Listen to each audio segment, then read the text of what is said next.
Mifa Jabarani filɛbagaw an ka foli bɛ aw bɛɛ ye nin ye aw ka sɔrɔsiw ka kunnafoni n'a bɛ f'a ma ko Actu Fama ale kɛnɛ dayɛlɛnnen don a y'aw bisimila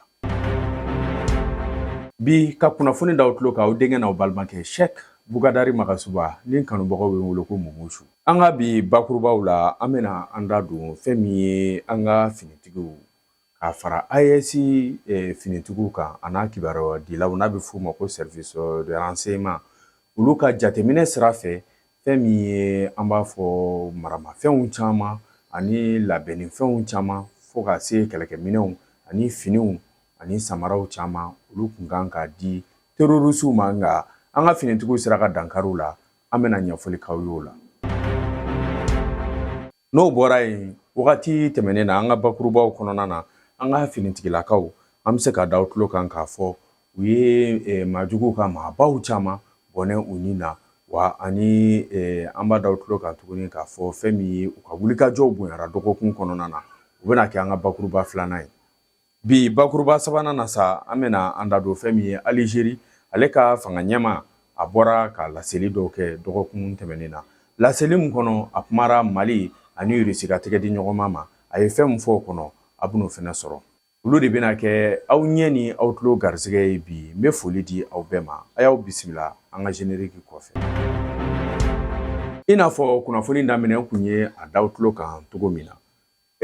an ka finitigiw ka wulikajɔ sababu la ni AES kunnafoni di siraw olu fɛnɛ ka dɛmɛw sababu la sa Mali kɔnɔna na an ye dankari fɛn min ye fɛn dɔw la n'o ye kɛlɛkɛminɛnw ani baaraminɛnw caman minnu kun kan ka di terrorisiw ma an ka finitigilakaw sera ka dankari u la i bɛ a jateminɛ fɛn min ye baarakɛminɛnw caman de bɛ nin kɔnɔ fo ka se kɛlɛkɛminɛnw ma o de hukumu kɔnɔ an b'a bila dagirida la Mariam Nema Sagara ni ale yɛrɛ ye DIRPA directrice adjoint ye ale ye ɲɛfɔli kɛ an k'o lamɛn. L'état-major général des armées a le plaisir d'informer l'opinion nationale et internationale de la saisie d'une importante quantité de matériel destiné à une organisation terroriste agissant au Mali. Le dit matériel est composé comme suit: 20 canons pneumatiques avec leur appareil de recharge, 4000 turbans, 3280 paires de rangers, 4000 tenues treilles, 100 tenues couleur kaki, 4040 macarons avec inscription du groupe terroriste, 1040 écussons avec l'inscription du groupe terroriste, 20 cartons de chandail. Ces équipements qui étaient cyniquement destinés à renforcer la logistique des terroristes ont été confectionnés dans un pays d'Asie puis expédiés dans un pays de la sous-région. Cette importante saisie a été possible grâce à une parfaite coordination entre les services de renseignement des pays de la Confédération des États du Sahel, AES, appuyés par un pays frère. En outre, cet exploit opérationnel confirme, si besoin en était, l'implication d'entités étrangères dans le soutien au groupe terroriste. Au regard de la gravité des faits, des enquêtes ont été immédiatement diligentées par les structures judiciaires compétentes en vue de faire toute la lumière sur cette énième tentative de déstabilisation de nos États. L'état-major général des armées félicite les services de renseignement, les forces de défense et de sécurité de l'AES et ses alliés sincères pour leur promptitude et leur professionnalisme. Il rassure qu'aucun effort ne sera ménagé pour le retour de la paix et de la quiétude auprès des populations. Nin kun ye Mariam Sagara ale ka laseliw ye i n'a fɔ n ye a daminɛ da aw tulo kan cogo min na bɛɛ b'a dɔn k'a fɔ nin wagati nin kɔnɔ wulikajɔw bonyalen don ka se ka tiɲɛni don ka ɲɛsin an ka finitigilakaw ma o tɛ dɔwɛrɛ ye i bɛ a jateminɛ douane yɛrɛ sira fɛ kɛlɛkɛminɛnw n'o ye fuduni fɛnw caman olu ye olu minɛ wagati dɔw la wa ala an y'a ye kalanden dɔw fɛnɛ minɛra wagati dɔw la ninnu bɛɛ ye waleya ye ka se k'an ka finitigilakaw bali u ka baaraw tagabolo la nka u ka cɛsiriw ani an b'a d'aw tulo ka lakɔlɔsiliw siraw fɛ nin wagati na kɛrɛnkɛrɛnnenya la jamana kɔnɔdenw anw yɛrɛ fɛnɛ ka kunnafoni dumanw siraw fɛ o de kɛra sababu ye finitigiw bɛ ka se ka jɔ u jɔyɔrɔ la An ka bi bakuruba filanan na an b'a da tulo kan k'a fɔ fɛn min ye minakakaw fɛ yen nɔ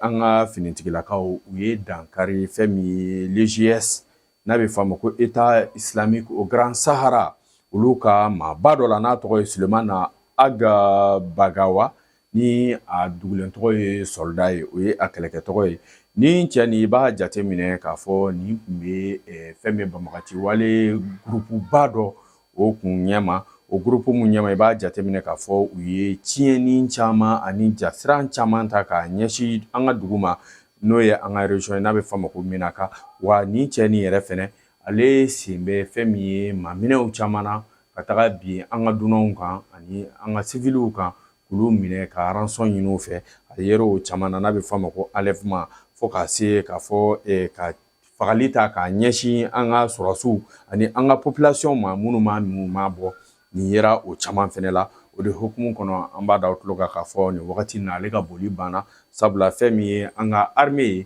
u ye dankari ale la dankarili mun kɔnɔna na an b'a fɔ ale tagara a ka donnama na wa o tɛ ko kura ye an b'a da tulo kan tuguni k'a fɔ fɛn min ye nin wagati laban ninnu na an ka finitigilakaw u ye se caman de sɔrɔ fɛn min ye an b'a fɔ terrorisiw ka maaw caman kan u ka maaba minnu bɛ yen nɔ n'olu tun bɛ degun ta ka se mɔgɔw ma an ka finitigilakaw u ye dankari olu la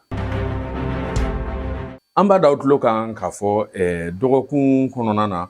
fɛn min ye nin semaine tɛmɛnen nin kɔnɔna na an ka finitigilakaw ka wulikajɔw sababu la u sera ka terroriste maa caman de bɔnɛ an nin na maa caman k'a daminɛ juillet kalo tile 15 ka taga bila tile 19 na an ka duguw caman na i n'a fɔ Anderan Bukan fo ka se an b'a fɔ Ɲono fo ka se Aguelog ma an ka finitigilakaw ka wulikajɔ bonyara nin yɔrɔ ninnu na kosɛbɛ i bɛ a jateminɛ wulikajɔ minnu kɔnɔna na terroriste maa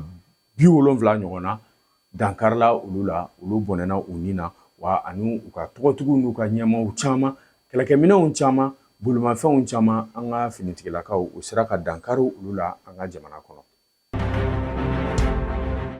hali bi o opération sira fɛ an b'a da tulo kan k'a fɔ an ka dugu dɔ bɛ yen n'o ye Tin Aisha ni ale ye Tombouctou région ye an ka finitigilakaw ye wulikajɔ kɛ yen fɛnɛ wulikajɔ min kɔnɔna na u sera ka finitigilakaw sera ka terroriste caman bɔnɛ u ni na ani u ka kɛlɛkɛminɛnw fo ka s'u ka bolimafɛnw caman dan sera ka kari olu bɛɛ la wagati yɛrɛ tɛmɛnen na an y'a ye nanzaraw ka teleso dɔ bɛ yen n'a ko Arte ale ye an b'a fɔ Front de Libération de l'Azawad ɲɛmaa dɔw a ye documentaire k'olu kan o documentaire yɛrɛ kɔfɛ an b'a fɔ an ka finitigilakaw sera k'u wasa don olu la kosɛbɛ o maaw caman ni wagati in na olu bolo bɔlen don baara la an bɛ wagati min na ko bi an ka bi bakuruba laban na an b'a da tulo kan k'a fɔ nin wagati ninnu kɔnɔna na fɛn min ye Algérie président ale ye bɔli kɛ dɔgɔkun tɛmɛnen na bɔli mun kɔnɔna na u ka chaîne nationale la a ye i da don Mali problème na Mali problème a ko kan bɛ yɔrɔ min na ko bi ko Mali problème solution bɛ Mali n'a ɲɛmɔgɔw yɛrɛ de bolo o tɛ dɔwɛrɛ ye sigikafɔ wa ko i b'a jateminɛ bi ale teri ye Russie ye nka u jɛnnen tɛ n'a ye k'a fɔ Russie u kɛlen don ka waleya minnu ta AES jamanaw kɔnɔna na bi n'o ye ale yɛrɛ ka frontière la o tɛ dɔwɛrɛ ko Wagner ani Russiw ka kɛlɛkɛcɛ minnu bɛ yen olu bɛna fɛɛrɛ bɛɛ tigɛ walasa k'o kɛlɛkɛcɛ ninnu kɛlɛ u ka frontière la cogo min na o tɛmɛnen kɔ a y'a yira k'a fɔ ale labɛnnen don hali bi ka se ka Mali dɛmɛ ka se ka sigikafɔ kɛ Mali ani banbagaci wale tigilamɔgɔ ninnu cɛ walasa fɛn min ye kɛlɛ bɛn o bɛ se ka na an ka jamana kɔnɔ kɛlɛ o bɛ ban cogo min na a ye ninnu ɲɛfɔliw de kɛ ɲɛfɔli mun kɔnɔna na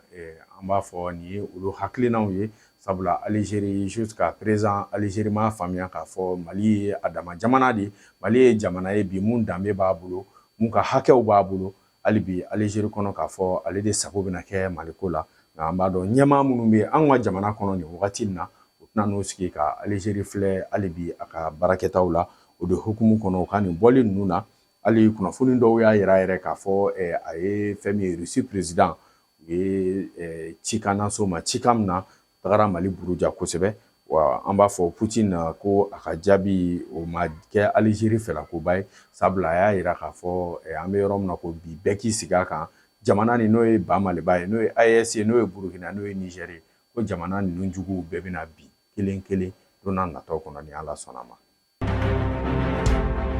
Voilà, ni ne kɛra aw tulo garisɛgɛ ye bi ani aw ɲɛ garisɛgɛ ye aw ka jabaranin kan n'o ye Mifa production ye jɛmukan min tɔgɔ ye Actifama n'a bɛ présenté Mumu sufɛ. N bɛ foli di aw bɛɛ ma ka tila k'a fɔ aw ye vraiment an ka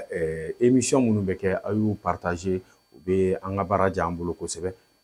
donna nataw kɔnɔ hali bi ka kunnafoni ɲini todunkan jɛlen na kɛrɛnkɛrɛnnenya la an ka finitigilakaw ka kunnafoni kan n'o da aw tulo kan o ye anw ka laɲini dɔ la belebelebaw ye aw k'an bɛn wagati wɛrɛ ni Ala ma baasi kɛ shukran.